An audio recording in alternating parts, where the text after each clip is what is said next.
Les voy a hablar sobre el primer hueso. Se llama esternón, es este que tenemos aquí. Es un hueso impar, es simétrico y es plano. Está ubicado en la parte anterior del tórax, entre los cartílagos costales derecho e izquierdo. Se divide en tres segmentos.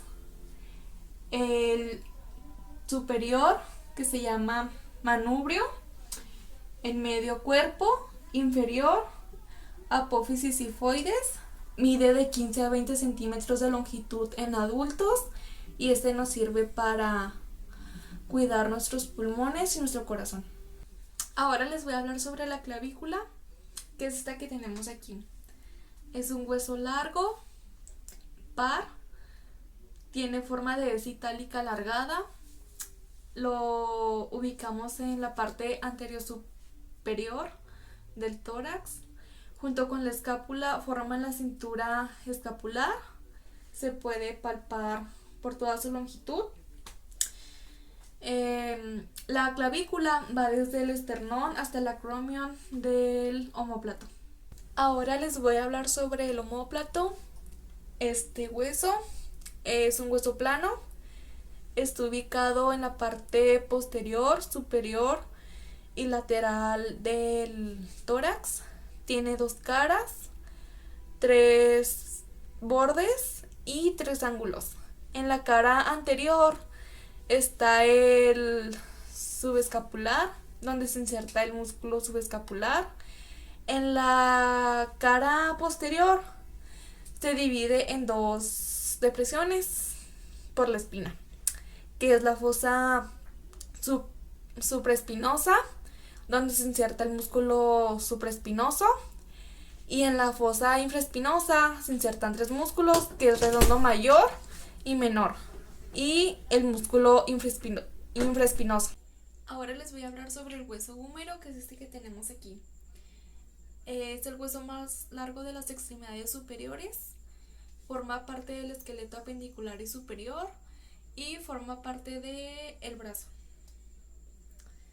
Se articula en la porción superior de la escápula por medio de la articulación del hombro, y de la parte inferior es con el cúbito y el radio, con la articulación del codo.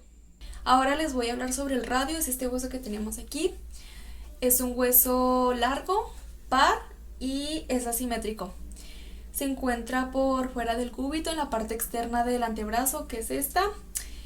Como hueso largo se encuentra la parte superior, epífisis, la parte diáfisis y parte epífisis inferior. Ahora les voy a hablar sobre el hueso cúbito, que es este que tenemos aquí.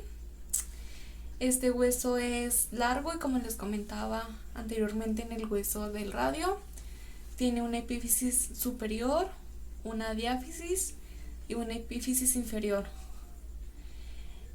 Es paralelo al hueso radio.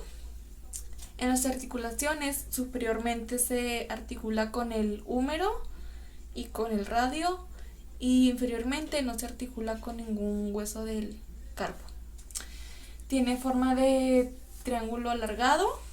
En la cara superior se encuentra el agujero nutricio, mientras que en la cara posterior se encuentra una superficie rugosa por la inerción del músculo ancóneo. Y finalmente concluimos que ambos huesos se unen con una membrana interósea. Ahora les voy a hablar sobre el hueso fémur, es este que está aquí. Es el hueso más largo del cuerpo humano y es par, es asimétrico y es un hueso largo.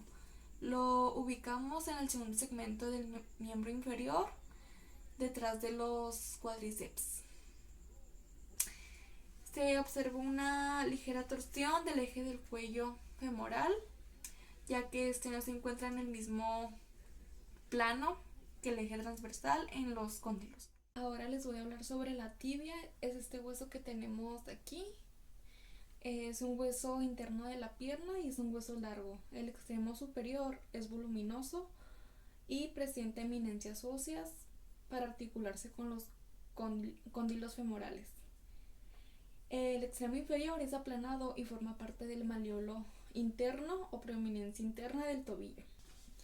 Ahora les voy a hablar sobre el peroné. Es este huesito que tenemos aquí. Es un hueso externo de la pierna, prácticamente no soporta peso y en el que insertan varios músculos.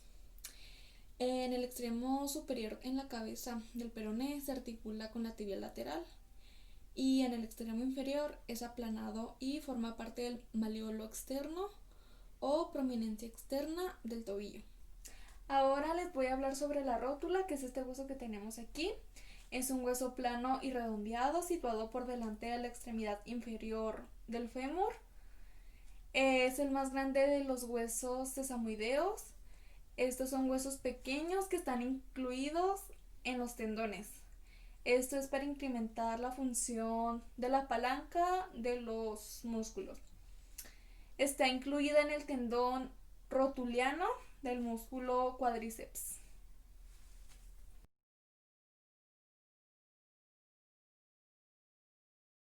Ahora les voy a hablar sobre los músculos. Iniciamos con el orbicular de los párpados.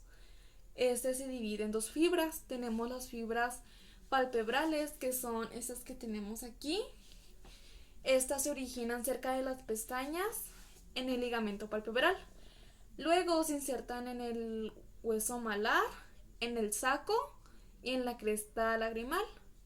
Y después tenemos las fibras orbitarias, que son pues estas que están aquí alrededor.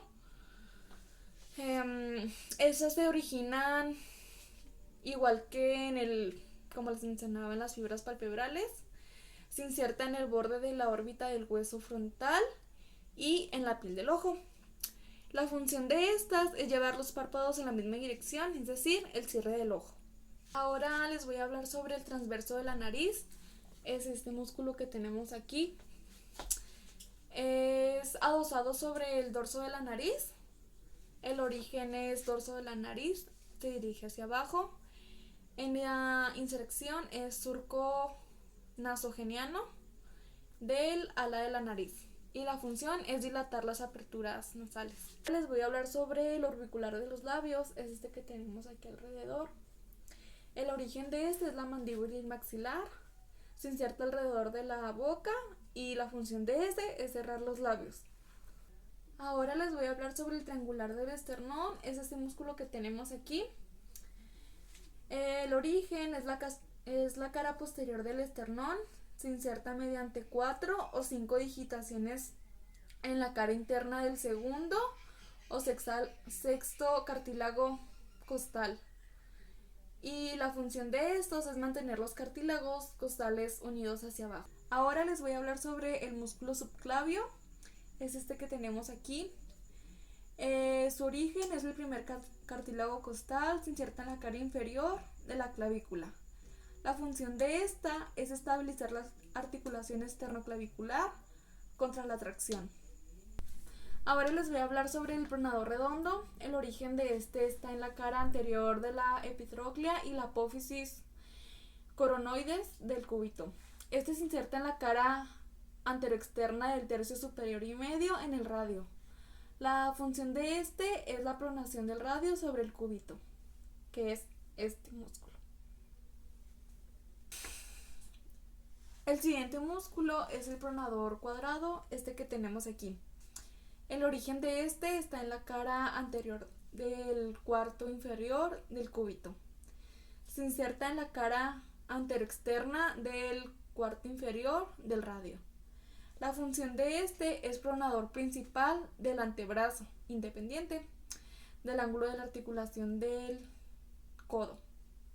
Ahora les voy a hablar sobre tensor fascial lata. Es este músculo que tenemos aquí. Este se origina en el borde externo de la cresta ilíaca hacia la cara anterior. Este se inserta en la cintilla iliotibial, que es el tendón largo de la fascia lata, justo debajo de la cadera, que es el que cursa al lado superolateral de la tibia. Este tiene la función de flexionar, abducir y rotar mediante la articulación coxofemoral que estabiliza la rodilla. Ahora les voy a hablar sobre el siguiente músculo, se llama tibial anterior, es este músculo que tenemos aquí. Se origina en el cóndilo lateral y mitad superior de la cara lateral de la tibia y en la membrana interósea. Se inserta en las caras medial e interior del hueso cuneiforme, medial y base del metatarsiano. La función de este es actuar como flexor dorsal del pie. Por último tenemos el músculo sóleo, este que tenemos aquí.